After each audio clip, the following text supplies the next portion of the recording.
Hi guys, in this video we're going to give you an overview of keto and intermittent fasting, okay, from A to Z. Let's take a look at all the things that happen and all the barriers that you might run into. I mainly created this for new people just so they could see everything together. I know it looks complex, but let's just kind of go through it. Okay, so here you are, you're having breakfast, lunch, and dinner. Don't forget about the snacks, right? That's an average person. You're just pretty much grazing the whole day.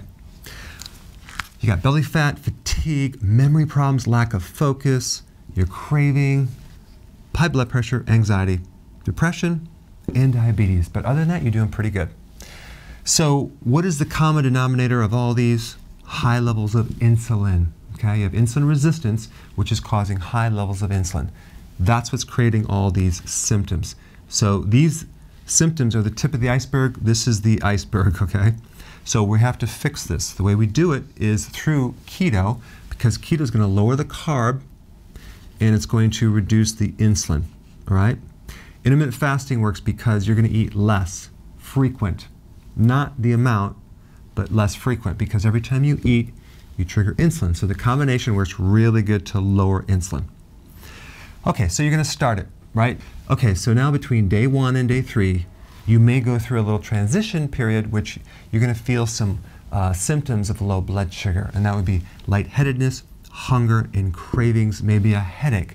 You have to realize it's temporary, and if you give up right here, you're going to lose the benefits of all the great things down the road.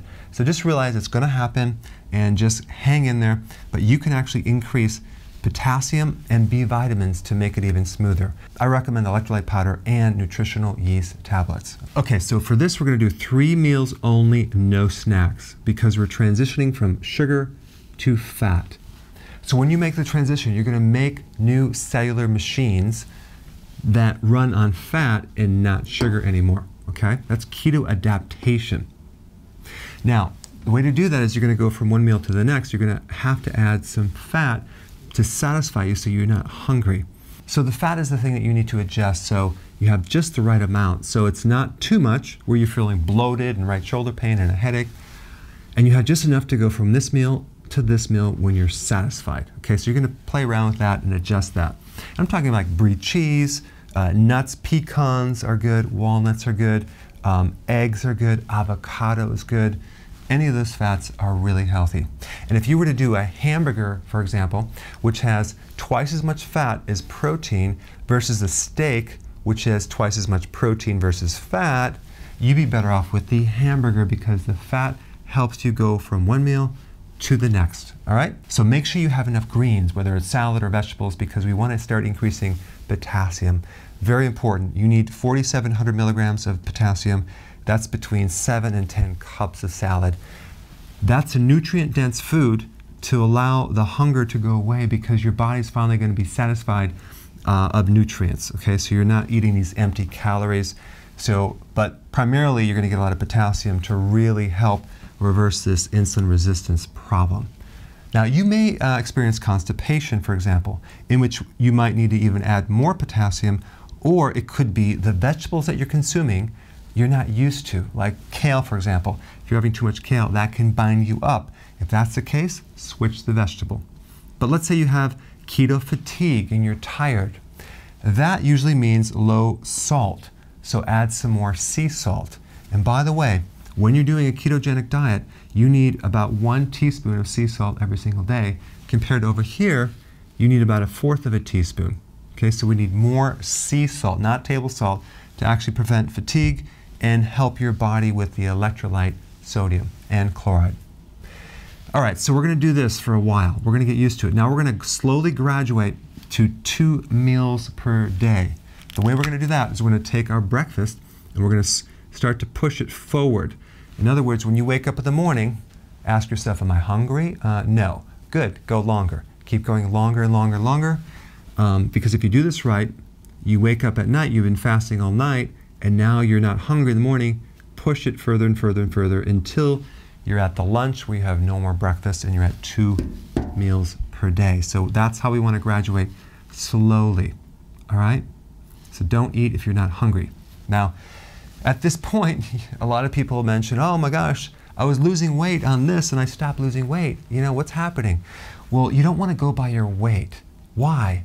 because a lot of people that do this, when you measure them, they are loaded with fat and they have low muscle density. They don't have a lot of muscles anymore. They basically have atrophy. And they think it's just all fat, but it's atrophy. So you're going to start growing more muscle, and all this protein is now retaining in the body. It's a little heavier, and that's why you're stop losing weight, because muscle weighs more than fat, okay? The best indicator for success is your waist circumference, okay? So measure your waist, and that should be shrinking if you're doing this correctly, all right? Now, sometimes you might experience high levels of something called uric acid. You might start noticing a gout symptom. It might not happen, but if it does, that is normal in this transition phase.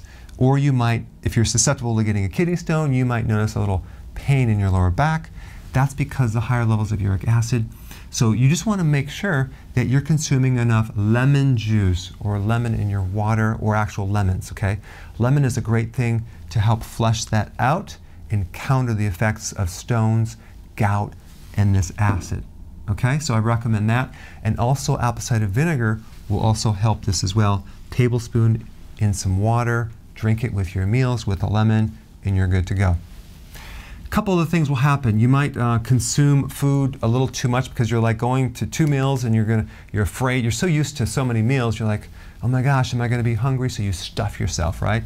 Well, you just have to make sure that you learn from that and adjust the food, because you probably don't need to stuff yourself. I know this is hard to believe. You might actually cheat on this program somewhere, and you might find that the next day you're like way more hungry than you were yesterday, and you're craving carbs, okay? Because you just bumped yourself out of this whole ketosis.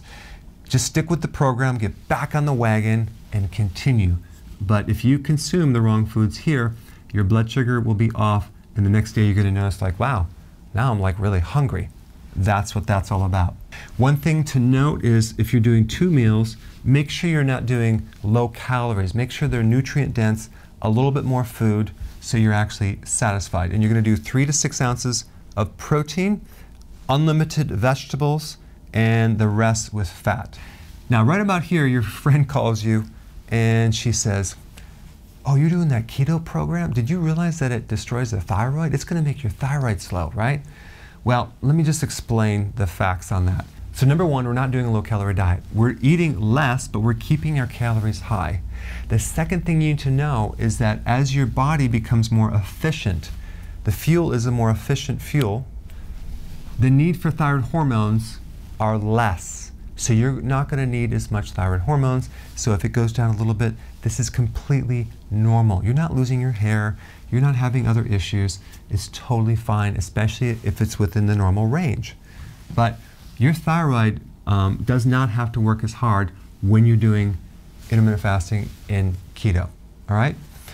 Another thing is you might end up at the doctor to get your annual checkup and find that your cholesterol is high. Before you freak out and start going on a statin drug, realize fat is composed of triglycerides and cholesterol. So guess what? When you release the fat, your cholesterol has to come out. It has to go through the blood. It may increase temporarily, but the problem is most of the cholesterol in your body is made by your own body. Only 10% comes from the diet. So if you eat more, it makes less. If you eat less, it makes more. Our body basically makes about 3,000 milligrams of cholesterol every single day. So it needs it for hormones, it needs it for the vision, for the brain, for the nervous system, and to act as a band-aid to help heal any type of lesions on the arteries. The real problem is this high insulin that creates the inflammation and the destruction of your arteries. So if your cholesterol is a little high, this is a temporary thing. It's not an issue, and you want to keep your vegetables very, very high. I recommend that you watch some of my videos on LDL. I put some links down below. Okay, so from here to here, we're between 18 to 23 hours of intermittent fasting, okay? This is where we get into some serious fat burning. We get into something called autophagy.